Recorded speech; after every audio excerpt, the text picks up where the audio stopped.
Je m'adresse à M. Kamto Maurice et à tous ses proches collaborateurs principalement qui veulent entraîner le Cameroun non pas dans le débat d'idées, mais dans la violence.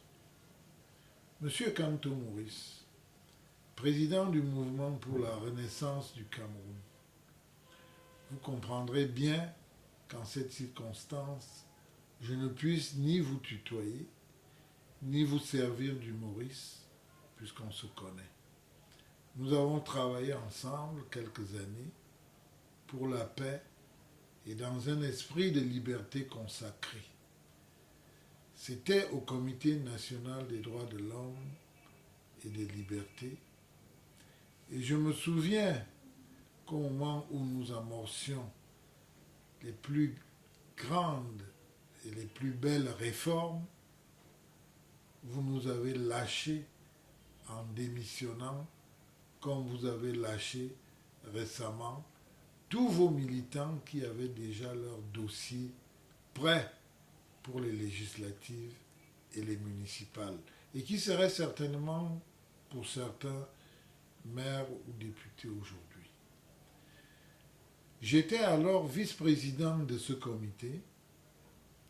J'espère que vous vous rappelez des deux personnalités que j'avais battues aux élections pour accéder à cette fonction et seconder ainsi le président Fongwe de regretter mémoire, qui lui était alors nommé par décret présidentiel. Nous avons été ensemble au gouvernement, mais je n'en dirai rien. Revenons aux élections politiques.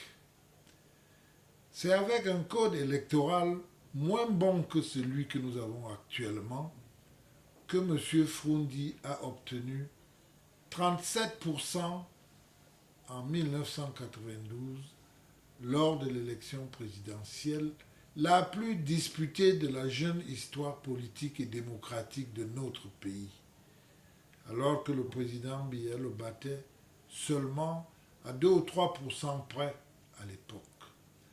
C'est avec ce même code électoral et dans la même âpreté politique que le RDPC s'est retrouvé avec seulement, pourrait-on dire, 88 députés sur 180 et a dû composer avec le mouvement pour la défense de la République, parti que dirige le sénateur Dakole Daïsala.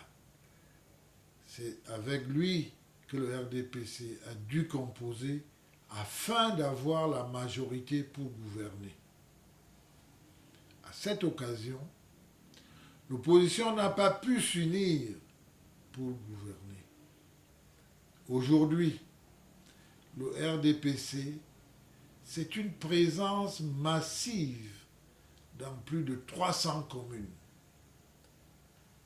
C'est une présence de qualité dans plus de 300 communes sur les 360 que compte le pays.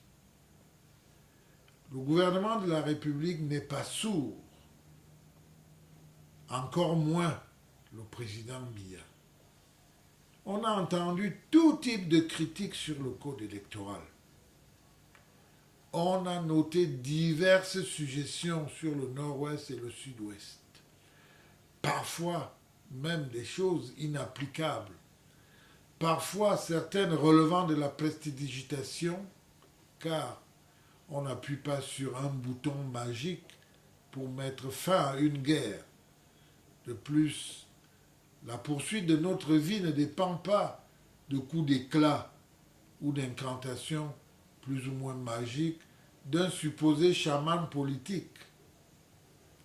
La fin de ce conflit dépend de l'aboutissement de tout ce que le président de la République, son Excellence Paul Biya, a entrepris de faire suite aux recommandations du grand dialogue national qui a permis à tous les Camerounais de bonne volonté d'échanger et de se prononcer. Le président demande le concours de tous les Camerounais pour y arriver. Et on va y arriver. Pour ceux qui veulent manifester par divers moyens, cela est reconnu par notre Constitution. Mais cela doit se faire conformément à la loi et dans le respect strict des règles en vigueur connues de tous. On a vu les marches dites pacifiques dans d'autres pays, à travers le monde. Mais ces marches pacifiques ailleurs se sont parfois achevées dans des débordements violents et même très souvent.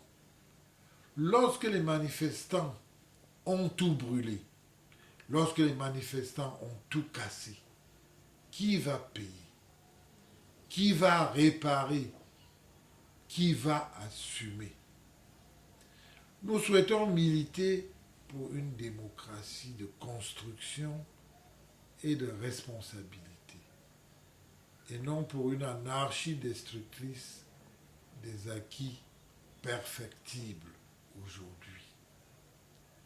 Mobilisons-nous tous. Mobilisons-nous pour construire notre pays. Monsieur Kamto Maurice, mesdames et messieurs les collaborateurs de Kamto Maurice, mesdames et messieurs tous les Camerounais de bonne volonté, mobilisons-nous pour construire notre pays dans l'ordre et la discipline.